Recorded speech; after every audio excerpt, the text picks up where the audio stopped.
And then over the last 2 years, we've really kind of focused on the NCAA sort of stuff with cross country, track and field, and then also on the wrestling side of things. Cool. Yeah, well, I'm from Colorado, so I'm familiar with the Leadville. Um, that's a grueling one. I'm sure it was hard. Yeah, I always tell people it beats working though. So and we'll get into that sort of stuff as well too, because I got a pitch for you. I'm gonna throw at you here towards the end of the podcast just to see where you're at with your future goals and aspirations and those sorts of things. Cool. Sound good. Yeah. We're good, Jim. I didn't catch Yes, it. sir. Yeah. All right. Sorry about that. All right, ladies and gentlemen, we are back. Happy Monday. We hope you had an amazing weekend. We are excited. We're coming at you today with a double header with our guest today. We have an episode right now, and then we'll be back again at 7 o'clock with another guest. But today, starting off, we are joined, excuse me, by Dylan Schubert. Dylan is a senior athlete at Furman University. You remember right before the SoCon championships, we had Coach Gary on to talk about the team and what they had going on and how they're getting ready for the postseason. And Dylan is joining us. He had a phenomenal postseason. He was finished first at the SoCon championship. That was his third cross country championship at the SoCon. And then he went on to earn his third All American honor in cross country. He finished third at NCAAs. He's also a 7-time SoCon champion, including his indoor and outdoor performances. He's got PRs in the mile of 3:58:38. He's run 3K in 7:57:59. He just fresh off a hot 5K in 13:17:89, which is a school record. It's also second on the all-time ABR, Airy Bros Radio guest list. We'll talk about that with Dylan. And he's 10K in 28:39.6. So we are super excited to chat with him, and we are honored and really appreciate your time today. Dylan, what's going on? How we feeling? How you living? Feeling good. Thanks for having me on. Yeah. Yeah, it's super exciting to talk to someone as fast as you. Like I said, you are second on the all-time list, only behind Alan Webb. Alan Webb was a guest of ours, Okay. so Yeah, I was gonna ask. his So, uh, his his 13:10 is within reach. So maybe by the end of the outdoor season, or maybe even by the end of the indoor season, you'll be on the top of the ABR leaderboard. But we've also had Todd Williams on, who was a two-time Olympian, and then also Coach Gary, who was a two-time Olympian. But I'm pretty sure you got him by a good amount in the 5K. yeah, in the 5K, and Alan Webb's 5K is much more reachable than his mile. So Yeah, no we'll doubt. go for that one. Sweet. So, Dylan, before we get into it with you, any socials, anywhere you want the people to find you, anywhere you want that Airy Bros bump directed, the floor is yours. Give them your socials or anywhere else you want people to find you. Sure. I'm not huge on social media, but I do post on Instagram and I have an account there.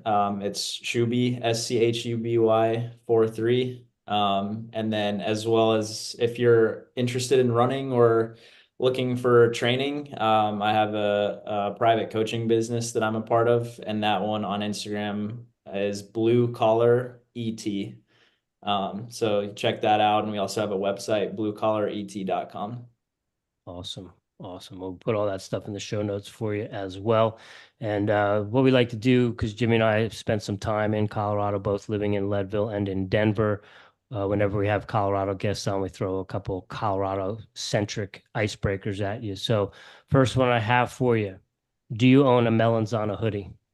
Uh, I don't even know what that is. Whoa. What's Okay. Melanzana? Okay. Melanzana is a company, they're a clothing company based out of Leadville, Colorado, and they make microfiber fleece hoodies that are hand sewn in Leadville.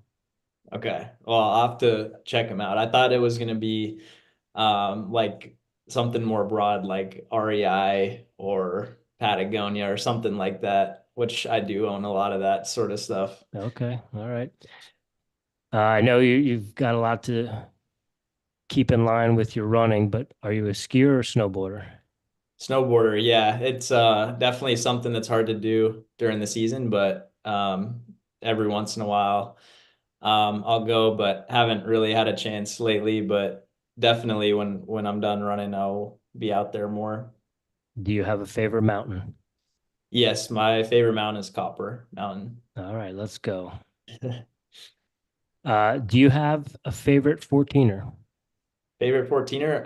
Actually, the only one I've done is is it Mount Albert? I think it's the Mm-hmm. highest peak Yep. in Colorado. That's the only one I've done. So I'll have to go with that one. But from Okay. where I live on the Front Range, I think it's Longs. It's either Longs Peak or Pikes Peak is very visible. So that's another one. Okay. Jimmy and I are very familiar with Mount Albert from our time living in Leadville. It was probably a weekly occurrence for Jimmy, maybe more than me, but we've been to the top of Albert many times. Yeah, it's a hard one. Yeah. And then the last one, maybe not in season, but at a season, craft beer or whiskey, Oh, um, or neither. wait, sorry, what was the first one? In out of season rather, craft beer or whiskey. Oh, craft beer. Um, if I have to pick between those two, beer, but like craft beer, but bourbon is probably my celebratory drink.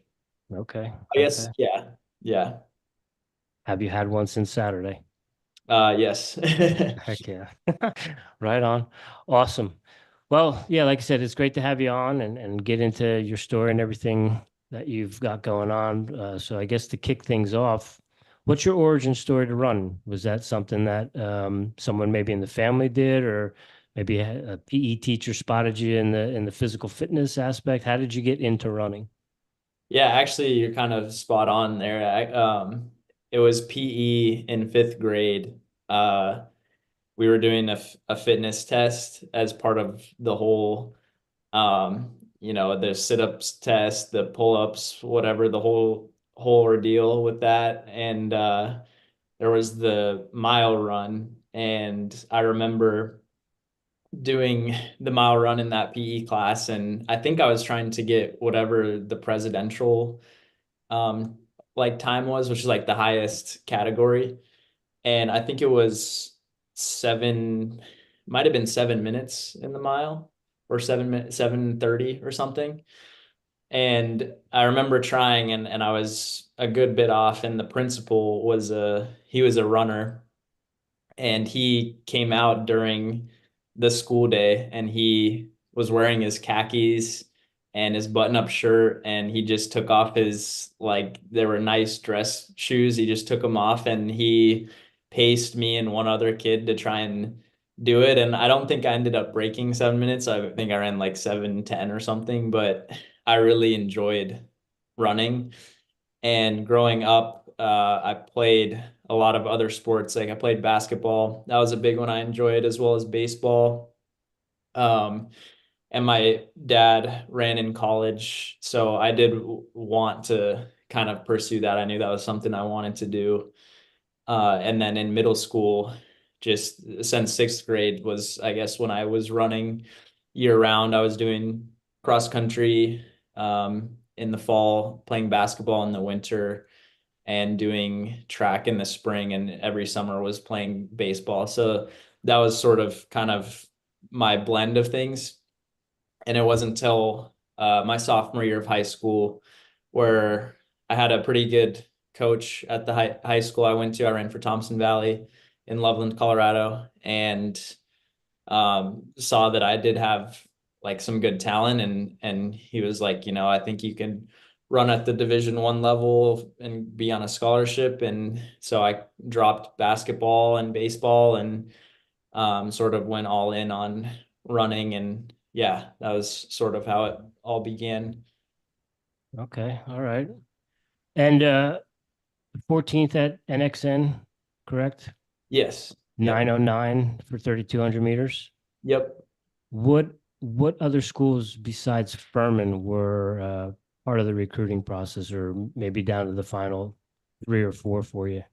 Yeah, so just being from Colorado, CSU and CU were both recruiting me. I wasn't super interested in CSU being so close to home, but um, I definitely wanted to explore CU Boulder. So they were one I was looking at, as well as Northern Arizona University in Flagstaff, which they have a great running program there. I was looking at Portland, Oklahoma State, both very solid running programs as well. And then Furman was like this one that reached out, and I had no idea really about it. I did have a sort of a rival competitor in Colorado who went to Furman, so there was kind of a little bit of a pipeline, and I kind of knew about it, but it wasn't until I think it was Coach Roberts, the assistant here, reached out to me and put just kind of gave a pitch and ended up taking my visit here, and it was obviously entirely different than any of those other schools I mentioned, just in terms of atmosphere and the campus. But the program here really for distance running is really just a little hidden gem. So that was what ended up leading to me making my decision. What's your major? Because Coach Gary mentioned how there's very good internships and there's a semester abroad. So was there anything else that kind of pulled you, or was it just the running? Yeah, definitely. No, the academics here is really good. I'm a health science major, and the program here for that was really good. I've had opportunities to work in like exercise physiology labs. There's one right on campus. I don't know if either of you have ever gotten tested there, but they do VO2 max testing and like lactate threshold testing. So I got the opportunity to use all that equipment firsthand with some research that I was doing this summer with a professor. And like on my visit, for example, they showed me the lab and showed me around the health science department. I got to talk to some professors, and that was definitely a big part in my decision. And yeah, it's you get like a lot more individual attention with your academics with it being a small school as well. Was was the fact that Furman is a distance oriented track school, did that weigh into the decision as well too? Yeah, definitely. There's certainly pros and cons, I think, to being a distance only program, but the way I kind of saw it was that um, with distance only, obviously you can put all of your resources into distance running, and you can center it around that. So all the practices, you don't have to share the track. There's recruiting is all the money's going towards developing as good of a distance program as you can. And in general, that makes a team or a program better at cross country because cross country and track share scholarships. So if you can recruit more distance runners or higher caliber distance runners, you can be good in cross country. And so that was something that was important to me. And coming out of high school, I wasn't like getting nearly as much attention as some of the very top guys out of high school. And so it really made sense for me to pick a school where I felt like I could get good attention and an individualized sort of approach. And with it being a smaller roster, I think you really get that here at Furman. And I didn't want to just be, some of those programs are more just like they throw you at the wall and see if you stick. And so Furman had an approach that at the time really made sense. And it has really, I think, led to my growth here. You mentioned coming out of high school, you weren't one of the top recruits. You just got third in the NCAAs in cross country. What was that turning point for you? Was it this season? Was it prior to this season? Did you have that kind of aha moment? I belong here. I'm a top dog now. It definitely was a culmination year to year. Coach Gary's just huge on taking the next logical step. And I always had a goal of mine that by the time I was an upperclassman here at Furman, I would be in the conversation to be like top 10 in the NCAA, whether it was cross country, track, or both. And he was just really big on like, if you set the bar like that high, there's so much you have to do to get there, and you can't jump the big chasm all at once. You got to take like smaller steps. And so he's always been really good with that, where ever since my freshman year, it's like, okay, we're gonna do this next. Like we're gonna try and break 820 in the 3K, for example, or we're gonna try and be top 100 at the national cross country championships, or this next time around, we're gonna try and break 14 minutes in the 5K. And finally kind of develop my speed to be able to try and say, okay, here, let's try and break 4 minutes in the mile. So it was just like next jumps. And you can't obviously go from coming into just third right away. Like very few people can do that, you know. So that's always been our sort of approach, is just kind of like, what's the next logical step? Was there any road bumps or was it gradual getting better every year?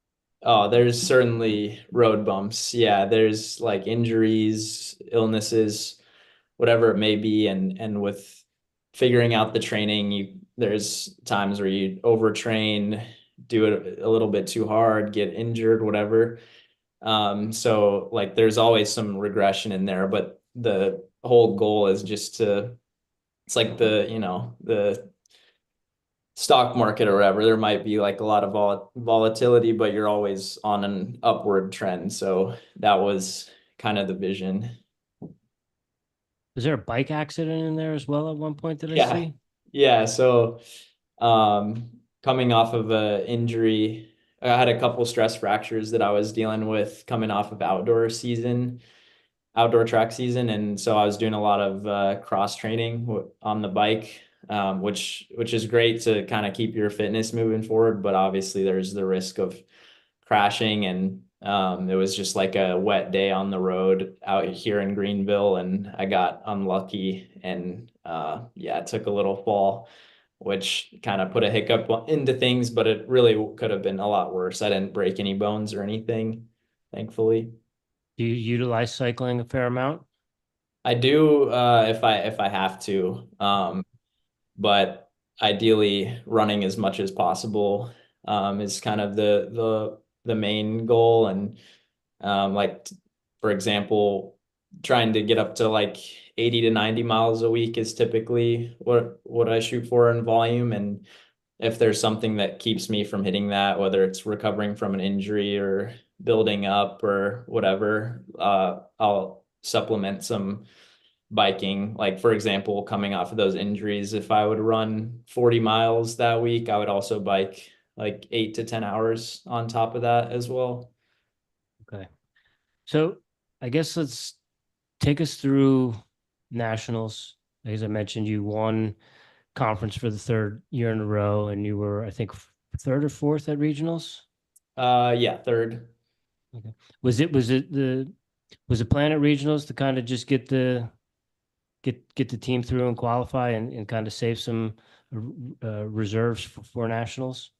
Yeah, definitely. One thing that's really hard about the cross country season is so the races are 8K distance all year, but for regionals, which is where you qualify for the national meet, it bumps up to a 10K.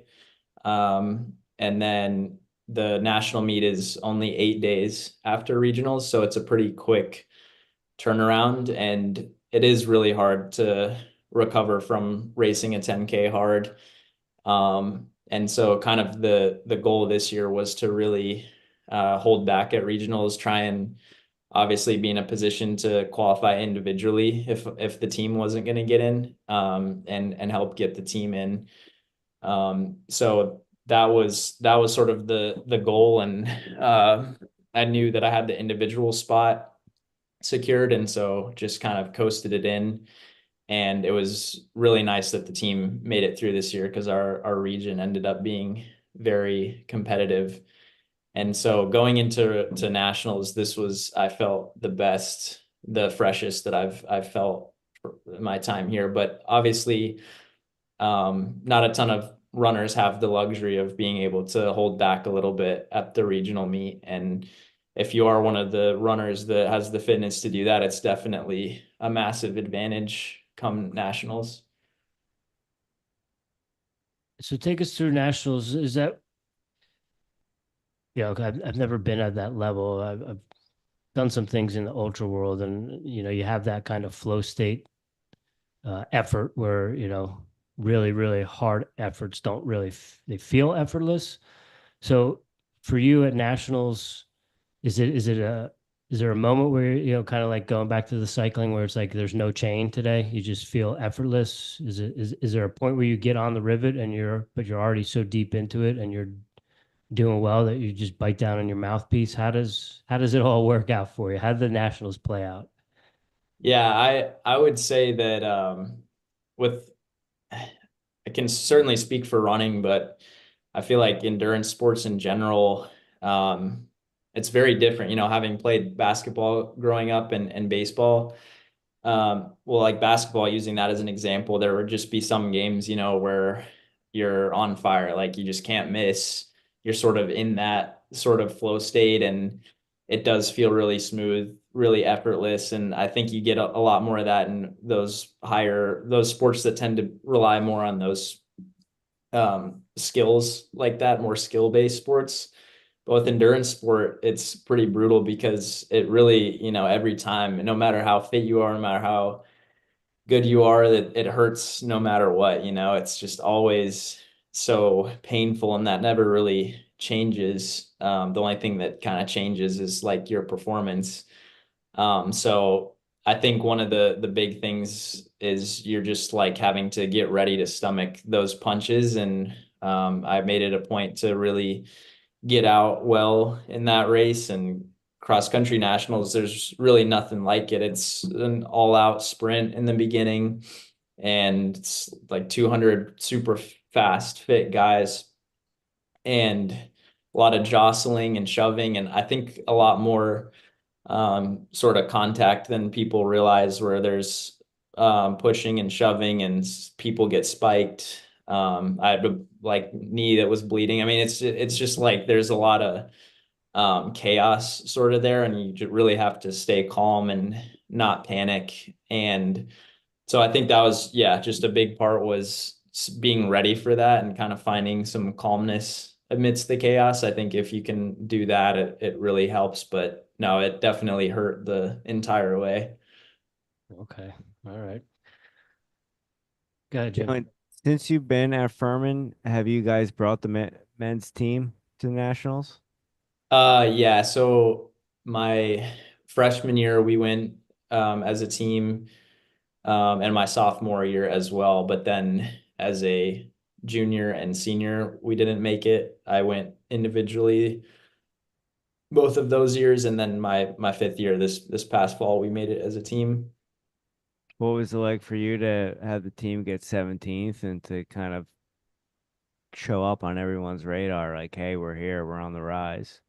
Yeah, I mean, it's huge. Like one thing with running that's tough is it is more of an individualized sport.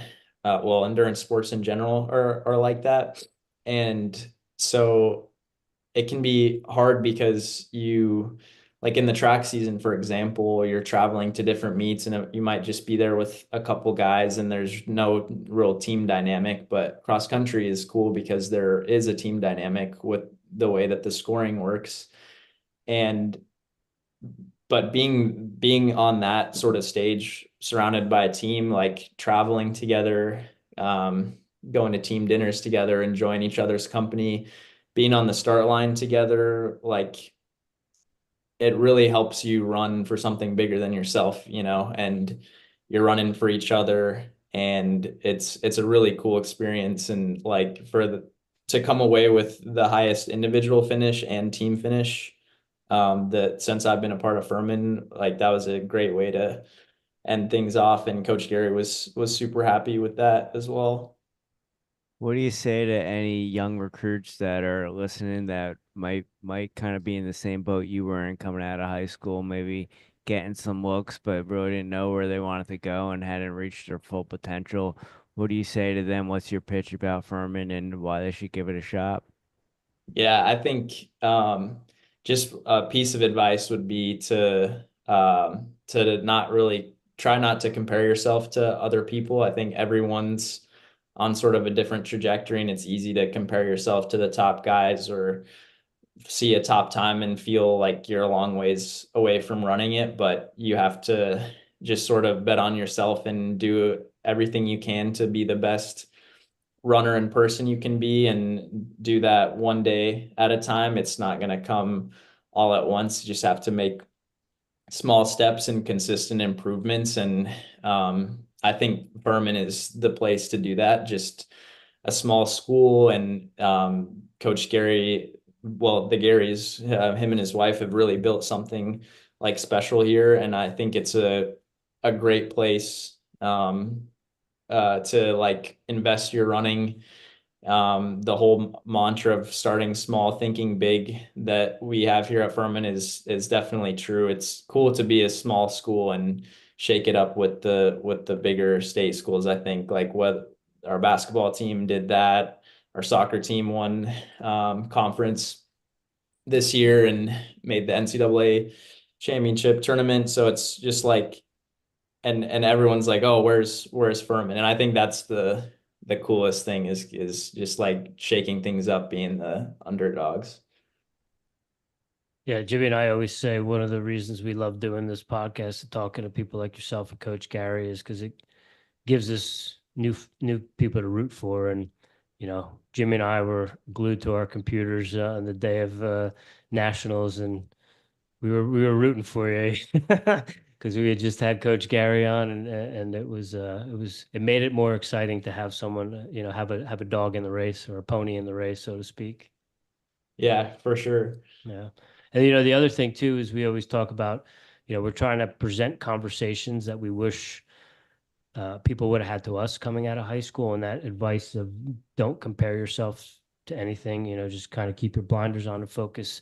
That's huge. And I wish someone would have told me that when I was coming up in high school. And I didn't have the internet to worry about comparing myself to others. I either had to wait once a month to look at track and field news, or, the local paper where you see the results from the other counties and stuff. And sometimes, me comparing myself to other people, I was kind of my own worst enemy. So that's really super sound advice for young kids, not to get caught up in worrying about what other people are doing and just focus on your own timeline and your own trajectory. Right. Well, yeah, and like you said, with social media, it's harder now than ever. And even training apps now with if Mm. you're familiar with Strava, I'm sure you are, like it's an app where people share their training, and you can like look at a workout that someone else did and be like easily think, oh, I need to do that, or see some fitness advice or some training advice from someone else, and you're like, oh, I need to do that. And you just can get too caught up in that. And I think it can be very bad.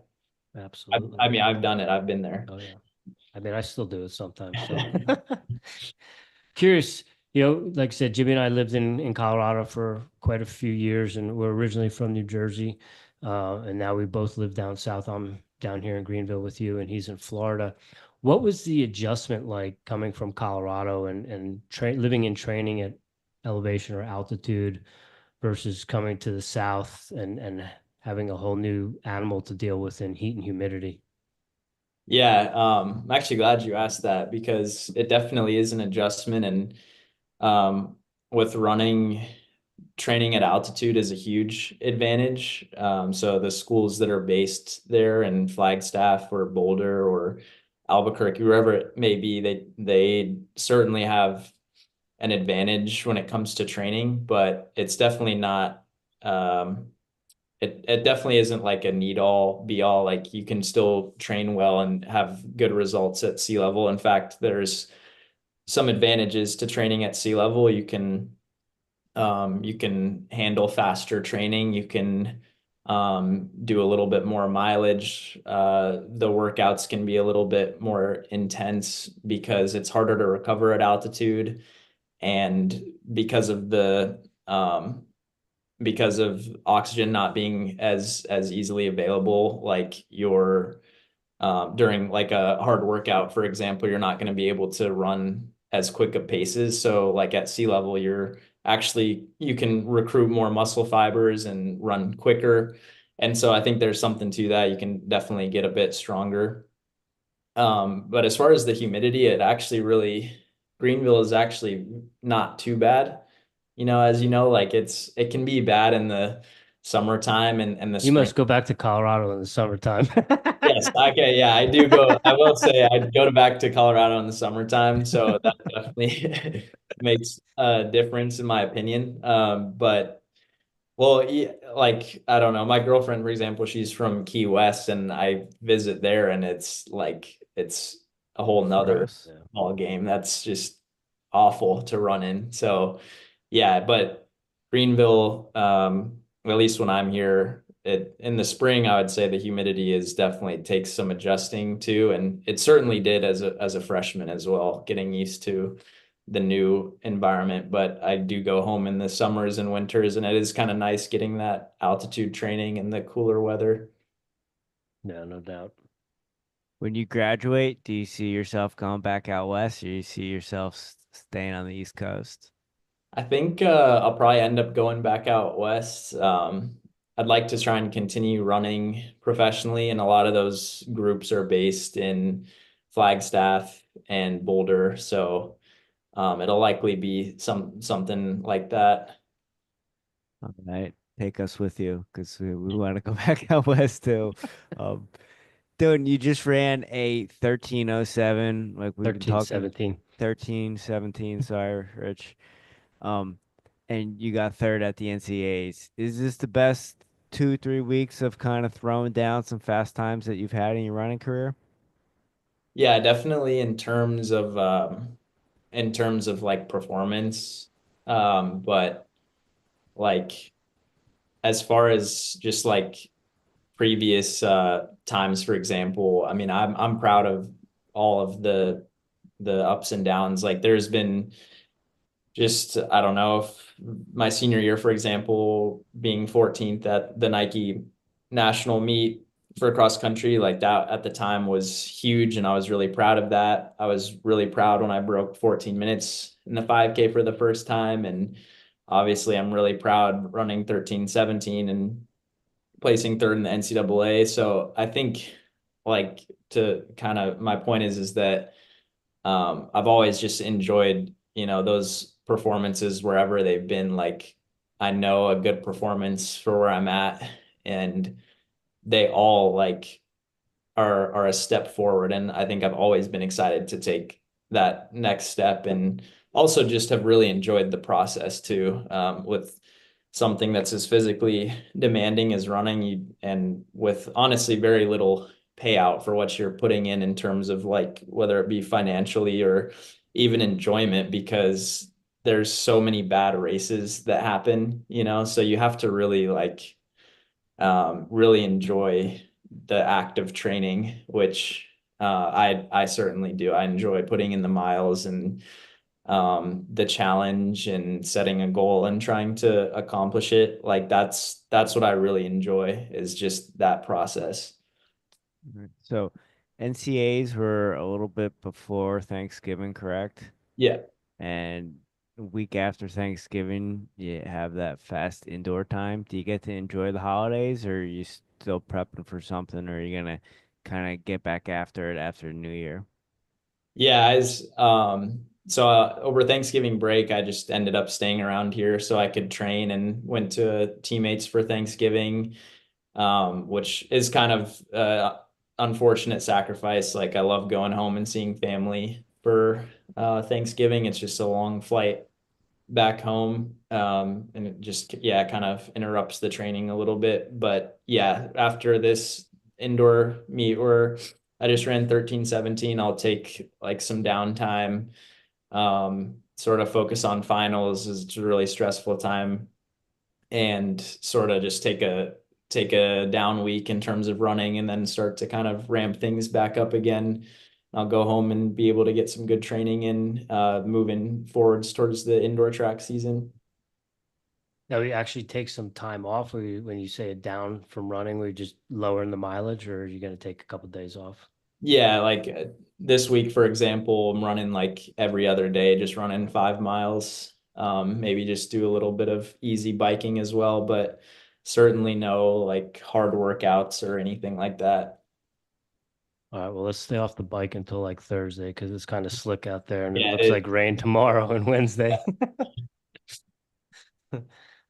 Have you been with obviously it's third at NCAAs in your time this past weekend, but even before with your All-American certificates, have you been able to utilize or capitalize on NIL at all? Yeah, so this right now I'm in the process of talking with agents. So the way these sort of um, agencies work in the running world is there's usually 3 or 4 agents that are a part of a company, like a organization, and they'll just sign athletes and they have ins with all the companies like on Hoka, Nike, Adidas, whatever it may be. And so you can kind of negotiate with them. And so I'm in the process of negotiating with them and starting to get some attention there. And yeah, NIL is a great opportunity to sort of make a little bit of money in college where there's like for me, there's no expenses right now. So it's really nice to be able to like save some money with something like NIL and be able to do that. I think it's awesome that that's a thing now. And brands are really starting to do that with running. It's really cool to see. But it's sort of like the way that the pro scene works, it's all contract based with the companies like on like for example, if you have an NIL with say Nike in college, they are basically hoping that they establish sort of a relationship with you so that after college you choose to sign with Nike. And they also have first right of refusal and stuff like that. So if another company like Adidas is offering you something, Nike knows what they're offering, has the chance to match it. And if they match it, you have to stay with Nike. So that's just kind of like how an overview, but like to answer your question, yeah, like I've had some opportunities now and I'm looking to try and do an NIL hopefully by this Christmas. Okay. Well, I have an idea for you. Yeah. I know you're a Colorado guy, so it's somewhat in your DNA just from living out there, but and you've been to the top of Mount Albert. I say maximize everything you can. Let's get you under 13 by the end of outdoor, and then we skip all the track and the road and we go right to the trails and ultras. If I break 13 minutes on the track, I'm definitely not going to ultras anytime soon. Darn it. Are you familiar with Jim Walmsley and Hayden Hawks? Is well, I do know. Wait, remind me of I know Hayden. Yeah, I think I've remind me of the other one. Jim Walmsley, he ran for Air Force Academy. He was Uh, a finalist in the steeplechase, I think once, maybe twice. But he's won Western States now, I think 4 years, not in a row, but he's won four times. He won UTMB last year. But he was a steeplechaser track guy. Hayden was I think a 5K, 10K guy at either Southern Utah or University of Utah, and kind of went into the ultra world. Hayden was second at Western States this year behind Jim, and it was yeah, like down to the last, you know, 10 miles, even maybe even less than that. They were still pretty close together. yeah. I mean, at some point, I think I would definitely see myself at least trying something like that. I think just kind of see what I can do in the 5K, 10K, transition to the roads a little bit, maybe try some marathons, and then kind of go from there. All right. Well, I tried, Jim. You you tried. Dylan, what is the vision though? You mentioned, 5K, 10K, getting to the roads, trying a marathon. Do you kind of see yourself Olympic trials, marathon, 10K, anything like that? What's kind of the vision, or are you just trying to play it by ear? Or do you have a vision and you don't want to talk about it because you don't want to jinx it? No, yeah, no, I'm happy to talk about it. It's I think kind of like the trajectory that a lot of runners do is they sort of try and squeeze as much as they can out of the 5K and 10K, which are seen as short events, like in the grand scheme of things, even though it is long distance, they require at the elite level a tremendous amount of speed.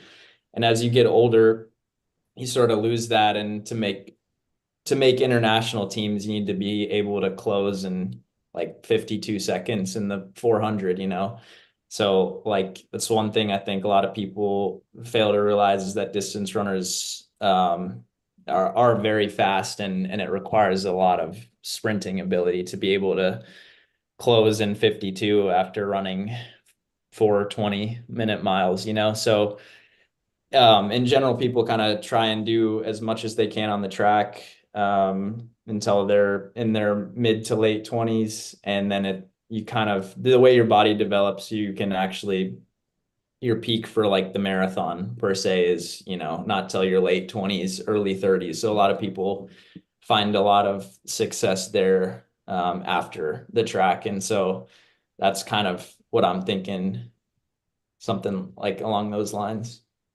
All right. And you also mentioned, and forgive me for not remembering exactly, your major is it's not exercise science, but it's something around there. But yeah, it's essentially exercise science. They just call it health science here, but very similar exercise physiology, same sort of umbrella as that. And you mentioned having access to the lab and lactate testing and things like that. Mhm. What we know what Coach Gary's thoughts on double threshold are. What are your thoughts on double threshold? And have you tinkered with it at all, having the lab at your fingertips? Yeah, so well, I actually need to know what Coach Gary said because I know he's like very, very old school, but he has adapted with the new methods of training and double threshold, which, is, to summarize it, like running splitting up like your workouts into two threshold sessions across the day instead of doing one session. And the idea is you can run faster on the sessions, recover better between the sessions, and just handle more total volume of threshold. And in my opinion, like if you can implement it correctly, I think it's a good tool. I don't think it's very practical unless you're like, unless you're trying to run like under 14 minutes in the 5K, for example. Like, I don't know if you would get a ton out of it. I think it's just, it becomes more beneficial when the speeds you need to run to be at those threshold levels. Like, to use myself as an example, um, for some of those intervals, I would need to be running like 4:30-minute mile pace to be in the sort of range of lactate that coincides with threshold. And it's very hard on the body to run those speeds. And so breaking it up is certainly beneficial. But if your pace for threshold work is more towards like 6:30, 6 minute, 30-second miles or whatever, for like, which is still a very good runner, like well above average. Like, I just don't think it makes a ton of sense to do double threshold. But yeah, like we do it in the indoor track season and outdoor track season. Since last year, we kind of experimented with it. And I've used the lab a little bit to measure my lactate values with a lactate meter. And I also ended up just buying my own. So I use that in the track season very frequently to just kind of manage my intensity and make sure I'm in the right zones. Are you doing like finger pricks mid workout and stuff? Yeah, Yeah. exactly. So like, for example, if I have 6 times a mile repeats, I'll measure at like after 3 and after 6, and just make sure that I was within kind of where I needed to be. Interesting. Well, talking about your degree, and also you mentioned earlier in the beginning, the blue collar training. Is coaching something that really interests you, and maybe possibly doing at the collegiate level? Yeah, definitely. I would really like to get into coaching and the private coaching business I'm a part of now. A large um, population of like my clients are high school kids that running is a sport where there's not a ton. It actually training, I think, is pretty complicated and requires at least some solid background information on the sport. And a lot of these kids don't have access to great coaching in high school, and it's really tough, I think, to make if a kid has the goal to run at the Division 1 level. Now in high school, the times are getting ridiculous where you have to run like 8:50 in the 2 mile to be noticed now. It's and the density of it is entirely faster than when I was in high school. So you really, I think, need access to good coaching. It's becoming more important. And I think that applies for all sports. Like just people are kids are younger getting into it, specifying in a sport earlier. And it's cool to see the times change, but I also think it does make it very hard because I think you have to take it seriously like sooner now. And in addition to that, the NCAA is not amateur. It shouldn't really be called like amateur athletics or student athletes. It's turning into like semi-professional sport just across the board with foreign talent being brought in like all the time now. So um, yeah, I think with the coaching, it's super rewarding for me to work with athletes or kids in high school that maybe don't have access to a great coach or don't really know much about the sport and have goals and they can't really they don't really have the facilities like to reach. So that's been one thing that I've really found enjoyable, and it's certainly a nice way to sort of get my feet wet with coaching. And I do want to, after my running career, get into it. I think it would be really rewarding for me. Right on. With the high school kids that you're working with, are you focusing mostly on their run training? Yeah, so Yeah. like I'll prescribe them like a running training plan and some strength work as well. And then I do have some athletes that are like adult athletes that are trying to prepare for a marathon or want to get faster in the 5K, whatever it may be. So kind of like a wide variety. Sweet. Very cool. So, Dylan, Rich said at the beginning of this podcast, you are our second fastest on the Airy Bros leaderboard. But I will say you are our first Division 1 current Division 1 All-American that we've talked to when they're still in college. So we want to thank you for taking a chance on the Airy Bros tonight because people see, hey, Dylan was on their podcast. All right, I'll go on their podcast. That helps us. So we greatly appreciate it. And we could to you for the rest of the night, but we want to be super respectful of your time. Rich, before we get into the Final Four, do you have anything else for Dylan? I have one more for you, Dylan. All right. You Cool. showed up at the starting line at NCAAs. You looked a little bit different than what I saw you at the Southern Conference Championships. Is this new look? Is this something you've done before, or is this the first time? And if so, either way, what inspired it?